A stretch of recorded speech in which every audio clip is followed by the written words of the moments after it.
다시 기록되다라는 제목으로 말씀을 증거하도록 하겠습니다. 어제 이어서 이 36장은 바룩의 낭독에 대해서 1차로 이 고관들의 반응을 보여주었다고 한다면, 바로 오늘 이 본문은 여호와의 그 말씀에 대하여서 여호야김 왕의 반응을 보여줍니다. 이 두 반응은 굉장히 상반돼요. 고관들은 바룩의 선포에 귀를 기울였지만 이 유다의 왕은 하나님의 말씀을 거부하고 오히려 그 말씀 두루마기를 태우는 그런 모습을 보게 됩니다. 이 모습을 통해서 하나님의 심판이 이제는 멈출 수 없음을 보여주게 되는 것이에요. 예레미야가 바룩을 통하여서 기록된 하나님의 말씀이 유다 왕 여호야김에게 전달이 됩니다. 또 왕은 여우디를 보내서 이 두루마리를 가져오게 하고, 또 여우디는 왕과 모든 고관들 앞에서 두루마리를 낭독하게 합니다. 22절에 보면 그때는 아홉째 달이라라고 그렇게 말씀하고 있습니다. 우리가 어제 말씀의 이 9절과 같이 바룩이 낭독을 듣고 금식을 선포했던 바로 그날이기도 해요. 이날은 바로 바룩의 낭독을 듣고 예루살렘과 유다에 사는 모든 백성들에게 금식이 선포되었던 날이죠.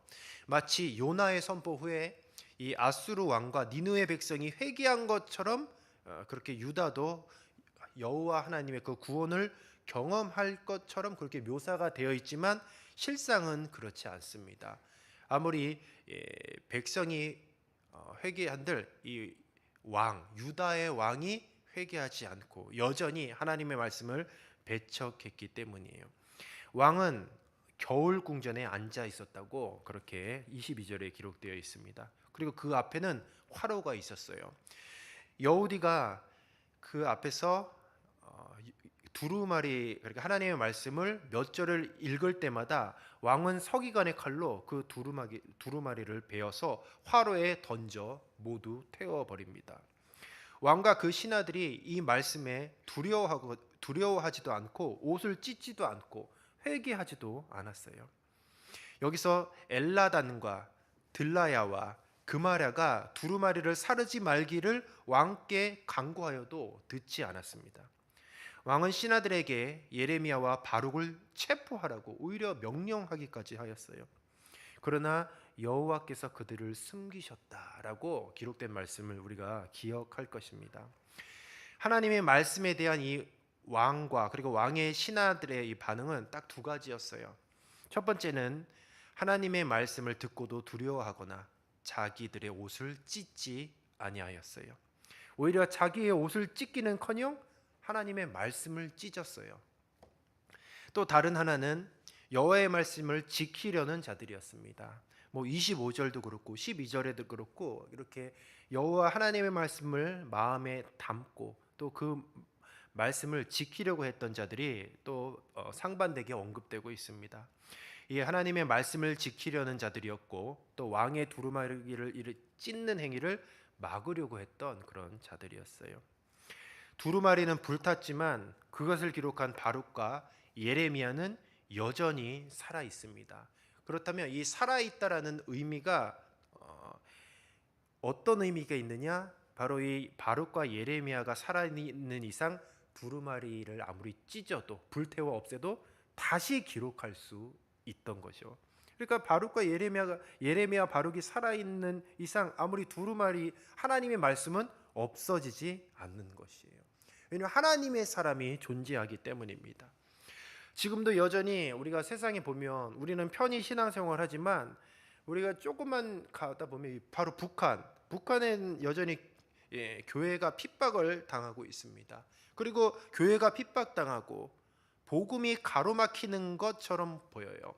그러나 여전히 이 저 북녘 땅에도 늘 하나님의 편에서 하나님의 말씀을 간직하고 있는 신실한 성도들이 있다라는 것을 아마 저와 여러분 잘 아실 것이에요.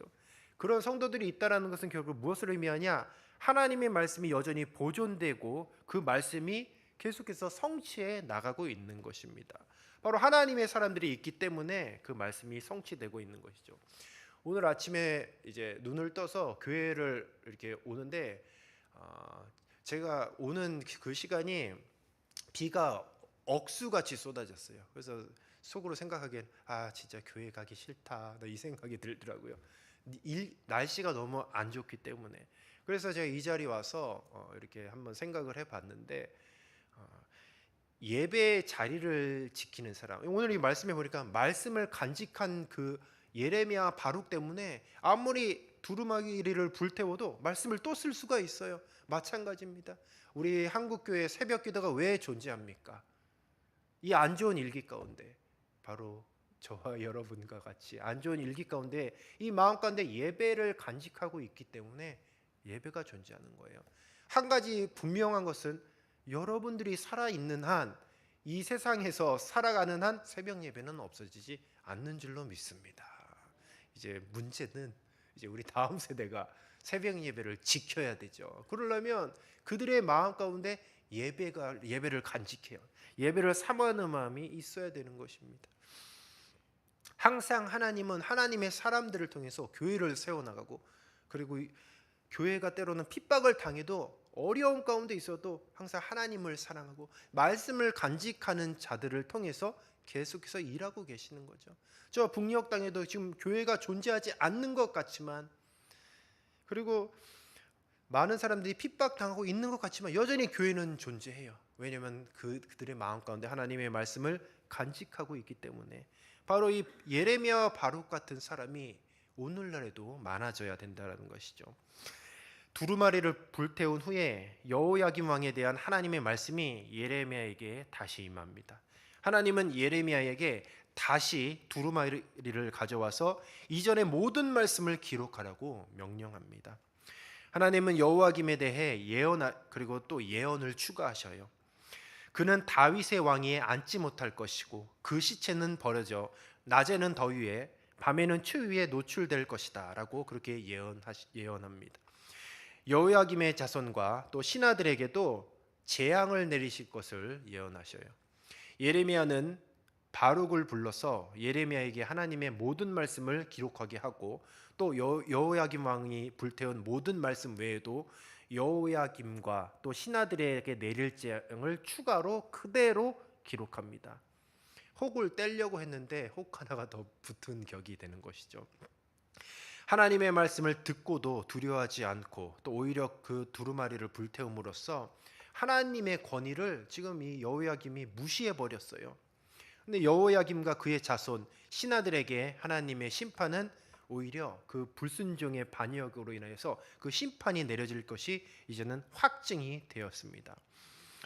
하나님은 예레미야와 바룩을 보호하시고 또 왕의 체포의 명령에 벗어나게 하셔요. 오늘도 마찬가지죠. 하나님께서는 말씀의 권위를 인정하고 순종하는 자들을 여전히 지켜주시고 보호하시고 돌보시는 줄로 믿습니다. 우리가 하나님의 보호를 받고 또 하나님께 정말 귀히 여김을 받기 위해서는 여전히 우리들의 마음이 하나님의 말씀을 사모하는 마음, 그리고 그 말씀을 잘 간직하는 저와 여러분이 되어야겠습니다. 하나님은 예레미야에게 다시 두루마리를 기록하게 하시고 또 이전의 말씀뿐만 아니라 추가적인 내용을 기록하게 하셔요. 이는 하나님의 말씀이 인간의 행동에 의해서 변하거나 없어지지 않음을 보여주는 것이죠. 우리 사랑하는 성도 여러분, 오늘 이 본문 말씀은 바로 하나님의 말씀의 권위와 불변성을 강조하고 있습니다. 말씀을 가감할 수가 없어요. 그냥 선포되어진 그 말씀, 기록되어서 저와 여러분에게 주어진 이 귀한 말씀은 있는 그대로 이루어지는 줄로 믿습니다. 이 여호야김의 불순종과 그에 따른 심판은 바로 하나님의 말씀을 무시하는 자들에게 내려지는 그런 경고와도 같다라는 것이에요. 예레미야와 바룩을 통해서 계속해서 하나님의 말씀을 전파하는 모습을 보면서 바로 우리들도 삶 속에서 하나님의 말씀에 순종하는 삶을 살아가야 하겠습니다. 베드로전서 1장 17절 말씀에 보면 외모로 보시지 않고 각 사람의 행위대로 심판하시는 이를 너희가 아버지라 부른즉 너희가 나그네로 있을 때 두려움으로 지내라 라고 말씀하고 있습니다. 혹시 행위의 책을 아시는지요? 행위의 책. 우리의 행위가 기록된 그런 책이 있다라는 것이죠. 오늘 말씀해 보십시오. 행위의 책의 예예요. 지금 여호야김의 그 행위가 그대로 기록됐잖아요. 예레미야를 통해서 다시 기록됐습니다. 왜 기록했습니까? 바로 행위대로 하나님께서 주시겠다고. 행위대로 갚아 주시기 위하여서 그렇게 행위의 책에 우리의 모든 행위가 기록되라는 것이죠. 서기관 사반이 있었어요. 주전 621년에 서기관 사반이라는 사람이 있었는데 이 사람이 어떤 일을 했냐? 바로 성전에서 이제 성전을 청소를 하다가 한 가지 하나님의 말씀, 그러니까 두루마기를 발견한 거죠. 그래서 놀라 가지고 요시야, 당시의 왕이 요시야였거든요. 요시야에게 알려서 읽어 들려 주었습니다. 그 사람이 누구였냐? 서기관 사반이었어요. 그런데 그 후로 약 17년 뒤에 사반의 손자 미가야가 바로 예레미야가 바룩을 시켜 쓴 글을 듣고 고관들에게 읽어줬어요. 요시야의 아들 여호야김에게 알려서 듣게 했었죠. 서기관